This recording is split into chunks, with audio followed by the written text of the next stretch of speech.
José fazendo a diferença, aceitando a Jesus. Esse é o título da lição 9 da classe de jovens, chegando agora para esse próximo domingo, a nossa aula para a classe de jovens. A paz de Cristo, irmãos e irmãs, sou Denis Pereira, professor da Escola Dominical há mais de 20 anos, e é um prazer compartilhar com os irmãos a palavra de Deus, alguns comentários das nossas lições de jovens, de juvenis e também de adolescentes. Conhece o nosso canal? Não está inscrito ainda? Inscreva-se. Isso é muito importante que você se inscreva no nosso canal. Nós já somos quase 20 mil pessoas que semanalmente são alcançadas pela palavra de Deus, edificadas pela palavra de Deus, com conteúdos da escola dominical e outros assuntos relacionados sempre à palavra de Deus, com temas para jovens, para adolescentes, sobre relacionamentos, sexualidade, enfim. Faça um tour aí pelo nosso canal, conheça o nosso conteúdo e se inscrevendo, você mostra ao YouTube a relevância do nosso trabalho, a importância do nosso trabalho, e o YouTube divulga para muito mais pessoas. Comente o vídeo, faça como a irmã Clecivânia Maria, que comentou, que bênção, meu amado irmão, ela deixou aqui o seu comentário. Keila Sena também comentou, aquele aqui de Sumaré, esteve comentando aqui o nosso vídeo. Cantinho Criando Artes também comentou, lá de Ceará-Mirim, Rio Grande do Norte, que Deus abençoe. Irmã Ruth Tavares está sempre comentando por aqui. Diego Felipe também deixou aqui o seu comentário. Esther Mendes, Educação Cristã, comentou aqui, dizendo que nas suas cidades, neste quarto trimestre, está tendo classe única, estudando aí a lição de adultos sobre o livro de Jó. Luciene Rocha de Oliveira também, lá de Jacuípe, esteve aqui. Antônio Galiza, de Bujaru, no Pará.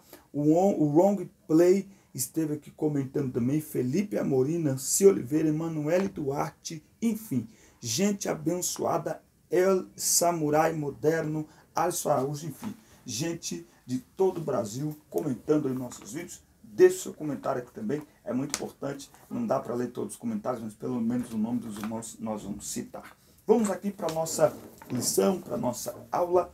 O texto do dia está em Mateus 1,19. Então José, seu marido, como era justo e não queria a infamar, tentou ou intentou deixá-la secretamente. Deus viu em José uma pessoa justa, a ponto de ser considerado o pai do Senhor Jesus Cristo. Uma rápida pesquisa aqui sobre esta palavra infamar. Nós vamos tratar deste assunto na nossa lição de hoje, falando aí sobre José. O texto bíblico está em Mateus 1, 18 ao 25, tá certo? Para que o plano de salvação fosse concretizado, era necessário não apenas que o Filho de Deus assumisse a forma humana, ele precisaria crescer em um ambiente familiar saudável, onde seus pais fossem tementes a Deus e conscientes de que haviam sido escolhidos para uma obra especial. Eu costumo dizer que a família é uma instituição tão importante para Deus que Jesus, o Filho de Deus, ele nasce num contexto familiar, ok? Anote aí essa pergunta, o que significa a palavra infamar, faça pesquisas, nós vamos falar sobre isso ao longo da aula. E também aqui no texto, lido no texto em Mateus 1:19, a Bíblia escreve, quando Mateus escreve, diz assim: então José, seu marido. Por que aqui José, seu marido, se eles ainda não haviam casado?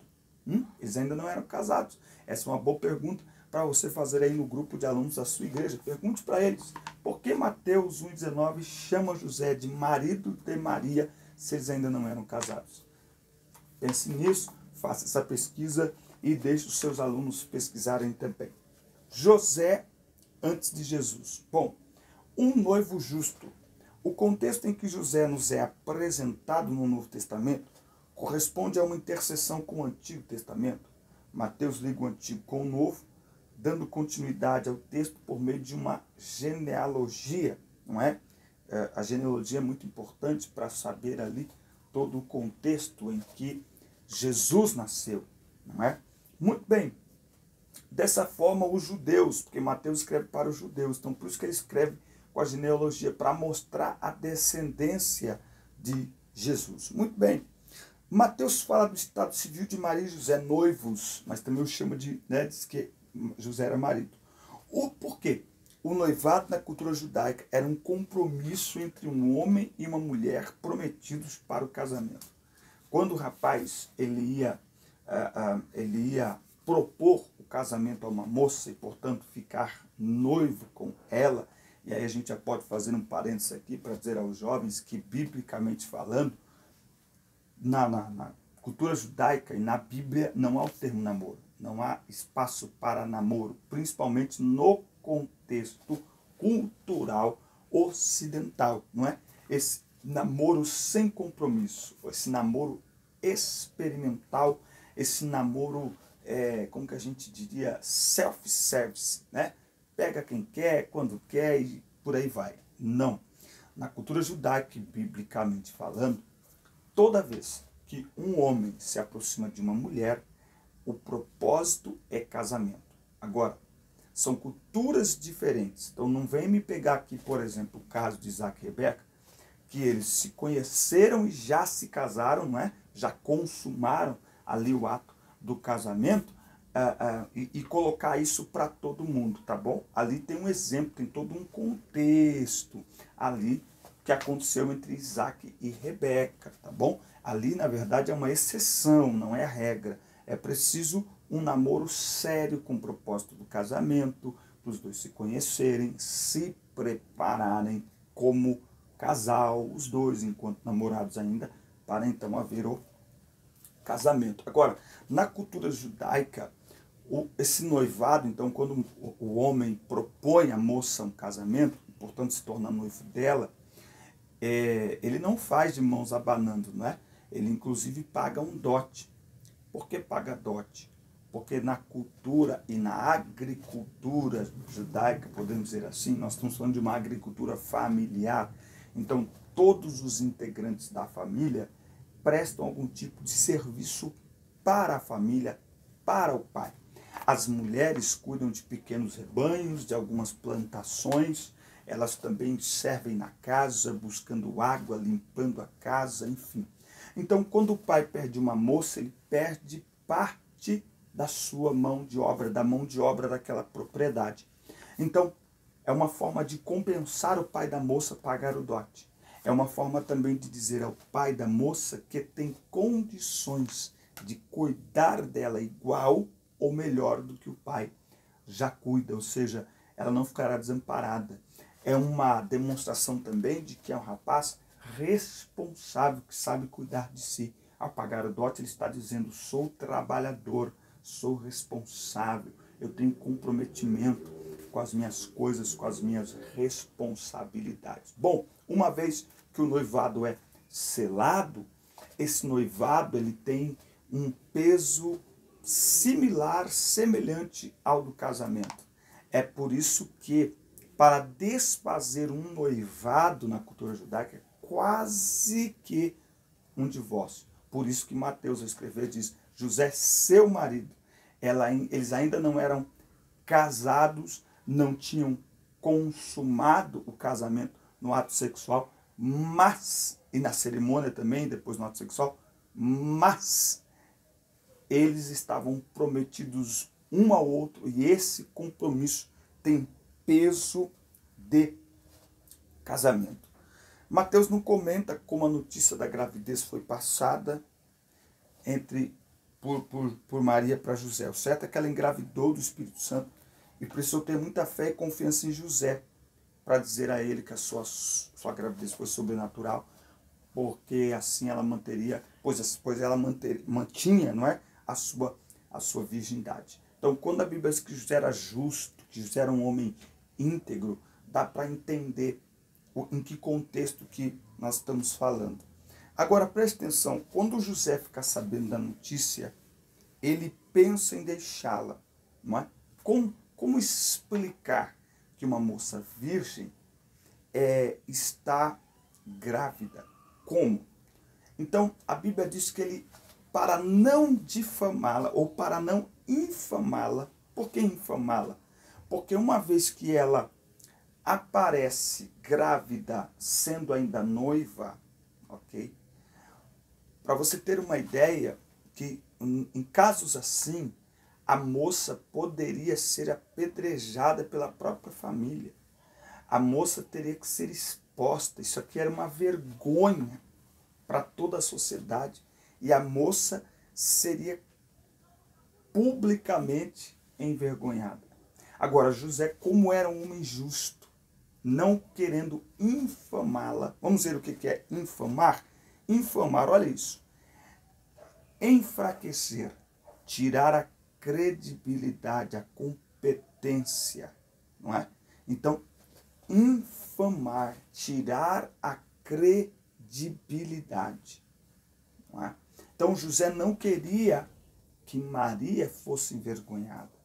José não queria que a honra de Maria fosse enfraquecida. Assim, ele intentou deixá-la secretamente. Ao intentar fazer isso, ao desejar fazer isso, o que José está fazendo?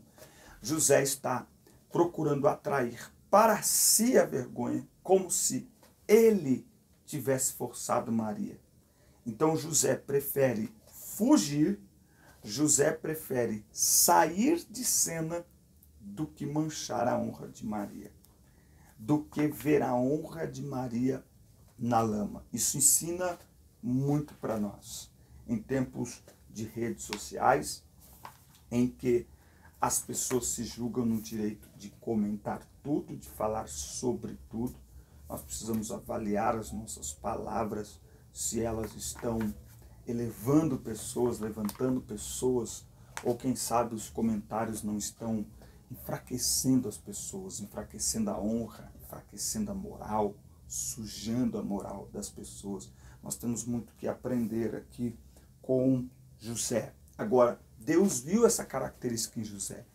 Deus viu que José era um homem reto, um homem íntegro. Então um anjo aparece e fala com ele, e firma com ele ali o compromisso, mostra a ele o que estava acontecendo, e José permanece firme no seu compromisso de noivado. José não era obrigado, mas José permaneceu firme inclusive respeitando Maria. A Bíblia diz que ele não a conheceu até que ela deu à luz. José permaneceu respeitando Maria.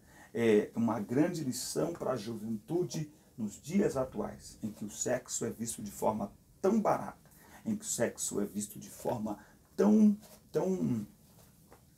pública, não é? Tão exposta, não é? E nós vemos aqui um exemplo na vida de José. José estava pronto para honrar Maria antes de se casar com ela e após o casamento também. Porque muitas vezes a ideia que o jovem tem é que casou pode tudo, é que casou, Não, a honra, o respeito, ele serve para todos os ambientes dentro do casamento também. O mundo oferece aí um sexo desregrado como fonte de prazer, sem avaliar nenhuma consequência, nenhum resultado. Inclusive entre jovens cristãos, há muitos que acham comum o ato sexual entre dois jovens solteiros que ainda não firmaram compromisso de casamento, acham que isso é normal, acham que isso é até necessário para ver se... Não tem nada de test drive. Uma grande lição que nós devemos aprender com o mundo judaico é o seguinte, é que o homem e a mulher, o rapaz e a moça, eram criados dentro de uma cultura prontos para o casamento. A coisa mais linda entre Isaac e Rebeca não é o encontro, é o que vem antes. É o processo no qual eles foram criados para que no momento em que se aproximaram, os dois já estavam prontos para o casamento. Estavam prontos para se casar. estavam prontos para construir uma família. Esse é o ponto. É por isso que o casamento de Isaac e Rebeca é lindo em todo o seu contexto, não apenas no encontro, mas no desenrolar da história dos dois. É um casamento lindo, é um casamento abençoado, o milagre de Deus se manifesta porque os dois estavam prontos para o casamento. Talvez não dá para nós aplicarmos tudo daquela cultura nossa, mas isso nós precisamos aplicar aos nossos jovens, aos nossos filhos. Precisamos criar uma geração de jovens que estejam prontos para quando propor compromisso a uma moça, eles estejam prontos para o casamento, prontos para construir uma família, não é? José também era um homem obediente. A obediência é uma característica que Deus espera ver em nós. Pela Escritura percebemos que José era um homem obediente. Ao saber da gravidez de sua noiva, quando pensou em deixá-la, voltou atrás por orientação do Senhor, não é? E nós vamos ver aqui diversas situações. Ele volta atrás. Depois, quando Herodes, não é, quer matar todas as crianças, um anjo aparece e diz: vai para o Egito. Ele vai para o Egito. Depois, olha, já morreu, pode voltar lá para Galiléia, volta para Jerusalém, volta para a sua terra. Ele volta sempre obedecendo a ordem do Senhor. Como disse um escritor, não foi um pouco de sangue seco. Isso aqui, essa obediência, ela é vista em toda a história de Israel. Desde a saída do Egito, quando foi ordenado que se passassem sangue nos umbrais das portas para que o primogênito de cada família não morresse. Não foi a morte do animal, não foi o sangue passado nos umbrais da porta, foi a obediência do povo de Deus que manifestou a graça do Senhor, o milagre do Senhor em cada família. Aonde há a marca da obediência, Deus se manifesta com milagre. Oh, glória a Deus, você pode marcar isso aí. Aonde há a marca da obediência, Deus se manifesta com milagre. É isso aí. Tópico 2, o pai de Jesus. Então, José, ele era trabalhador. No Oriente Antigo, possuía um cenário econômico vivo e muitas profissões eram desenvolvidas. Tá? A carpintaria era uma das profissões da época, e José era carpinteiro. Tá? Na cultura judaica, até mais ou menos os 6 anos de idade, o menino é criado junto com a mãe. Dos 6 aos 13, ele passa a acompanhar mais o pai, ficar mais na companhia do pai. Por quê?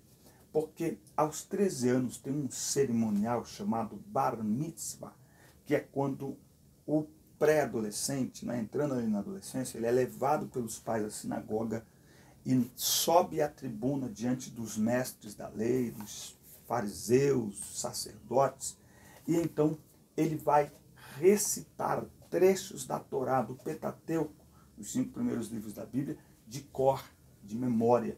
Não é? E como é que ele aprende isso? Junto ao pai, dos 6 aos 13 anos. Os que mais se destacam vão para escolas para aprender e se tornar discípulos dos mestres da lei, como é o caso de Paulo, que ele diz em Gálatas que ele sobressaía todos da sua idade, não é? E Paulo foi treinado aos pés de Gamaliel, um dos maiores mestres da lei de sua época, contemporâneo também da época aqui de Jesus e de José, não é? O menino também nesse período vai aprender a profissão do pai. Lembra que eu disse que quando vai propor casamento tem que pagar dote? Então, ele aprende, esse dote tem que ser dinheiro suado, dinheiro de trabalho, não pode ser ganhado, emprestado, não.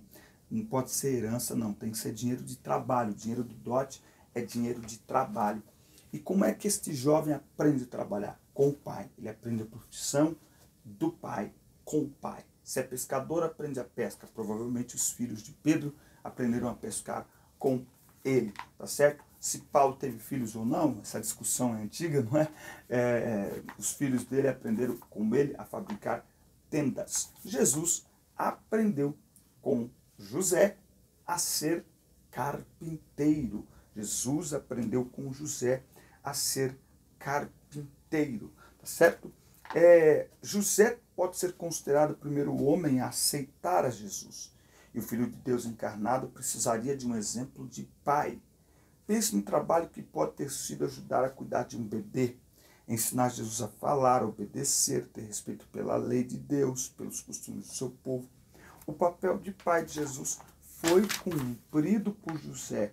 Sobre ele estava a responsabilidade com Maria de educar Jesus. Né? Essa aqui está falando de toda a parte humana de Jesus. Foi preciso todo um trabalho de pai mesmo. Então, isso mais uma vez mostra a importância da figura paterna na família. Ok?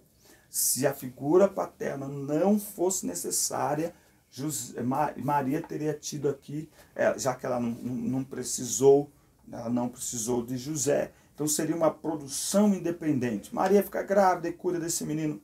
Não. A figura paterna é essencial para o desenvolvimento completo do ser humano. E a grande lição está aqui. Maria não precisou de José para gerar Jesus, porque foi uma obra do Espírito Santo, mas na criação, na educação, não é? Na provisão, no cuidado, foi junto com José.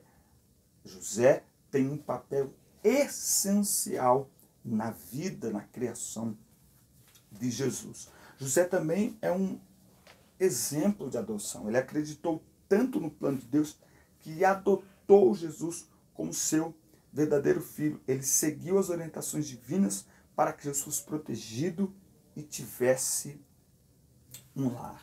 Ele, em momento algum, se rebelou, dizendo, não foi eu que gerei mesmo, já era. Não. Isso mostra que os títulos dados a José são realmente válidos. Um homem justo, homem íntegro. Deus falou que é assim, eu vou fazer assim. Ele adotou Jesus como seu filho. Isso não é fácil, viu, gente?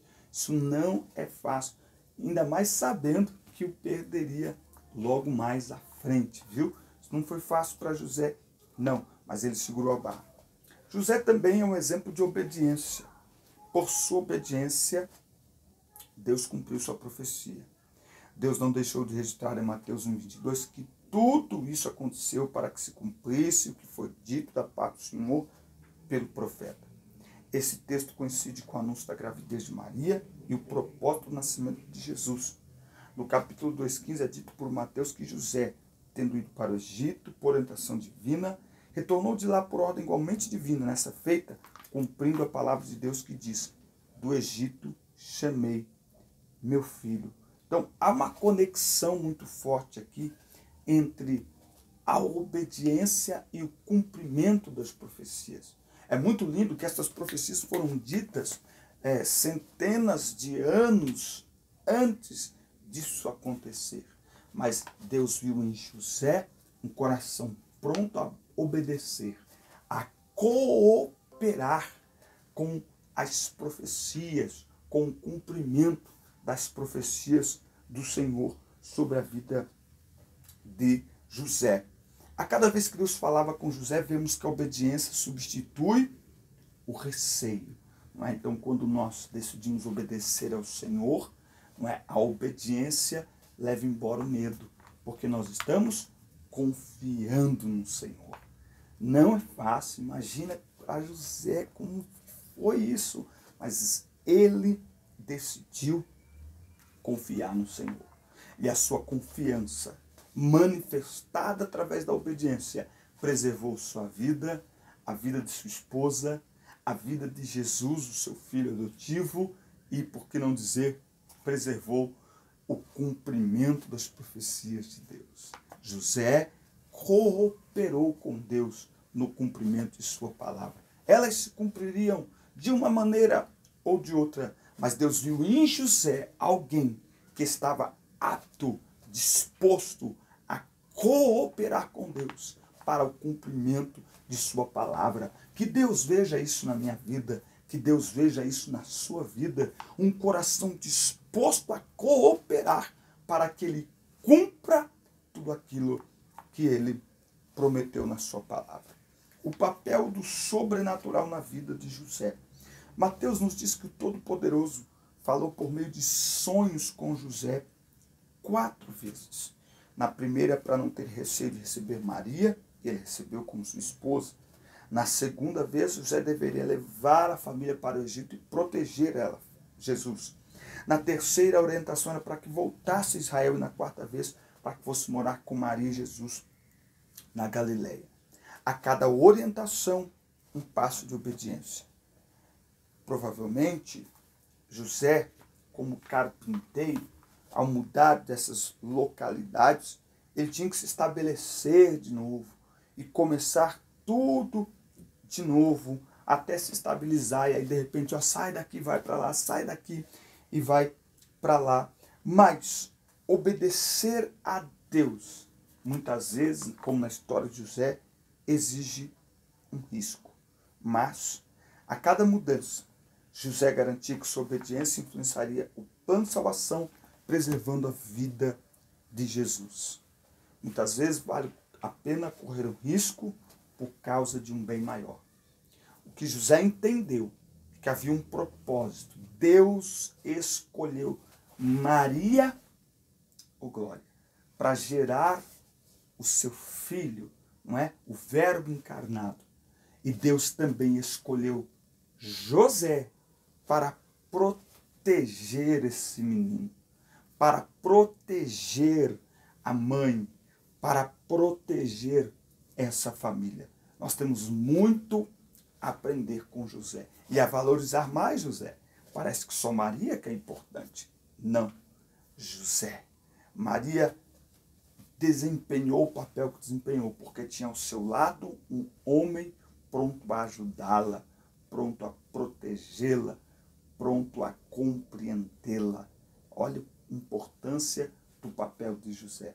Que nós sejamos como José, sigamos o exemplo de José na nossa vida e que estejamos dispostos a obedecer a palavra de Deus, entendendo que na nossa vida, muitas vezes Deus tem estabelecido um plano, um propósito, que às vezes existem riscos a serem corridos, mas Deus está contando conosco para cumprir em nós, e aqui no caso de José, para cumprir no mundo a sua palavra. Deus contou com José. Será que Deus pode contar comigo? Será que Deus pode contar com você? Esse é o exemplo de José, alguém disposto a cooperar com Deus no cumprimento de sua palavra. Se não fosse José, era outro, mas José estava pronto. O Deus que escolheu Maria também escolheu José. Deus viu nesse casal, porque ele é onisciente, ele é eterno. Deus viu nestes dois, que eu não posso dizer dois jovens, afirmativamente.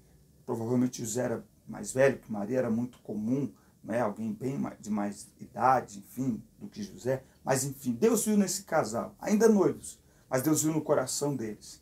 Ela estava pronta para gerar e ele estava pronto para proteger, para educar e para prover. Ou seja, José estava pronto para cooperar com Deus no cumprimento de sua palavra. E você, está pronto? Está pronta? Que Deus te abençoe. Forte abraço.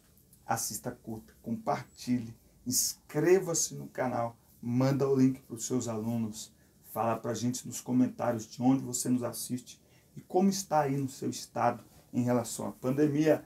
Deus abençoe vocês. Até a próxima aula.